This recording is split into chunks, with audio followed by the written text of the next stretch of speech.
Günel müəllimə, aşpaz. Master CC Akademiyasında bu gün Novruz bayramı ərəfəsində yeməklərimiz olaraq südlü plov hazırladıq. Sonra ispanaqlı şorba hazırladıq, qaymaqlı və tomat şorbası hazırladıq. Tələbələrimiz də Master CC Akademiyasında maariflənirlər, aşpazlığın sirlərini öyrənirlər, Azərbaycanın zəngin olan mətbəxini öyrənirlər və bugünkü yeməyimiz südlü plovun reseptini mən onlara anlattım. Yəni ölçü belə götürülür. Yəni dədə-babadan gələn ölçü qaydası budur. Bir kasa, eyni kasa olaraq düyü götürülürsə, həmin kasada da bir kasa süd götürülür və bir kasa su götürülür.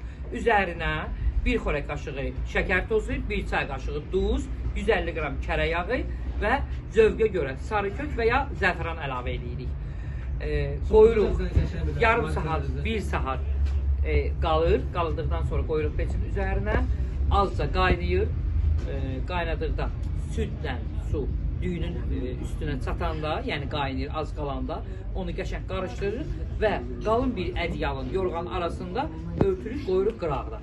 30 dəqiqə qaldıqdan sonra qıraqda da bizim çapaq balığımızı qaynatmışıq, hisə verilmiş, kişmiş, qaysı, xurma, hamısı bir yerdə qəşəng qovrulur yağda, üzərinə əlavə edirik aşımızın. Yəni sunum olanda, sifrəyi verəndə üzərinə kişmiş qaysısını, balığını qoyuruq və təqdim edirik. Nuş olsun. Bayramınız mübarək olsun.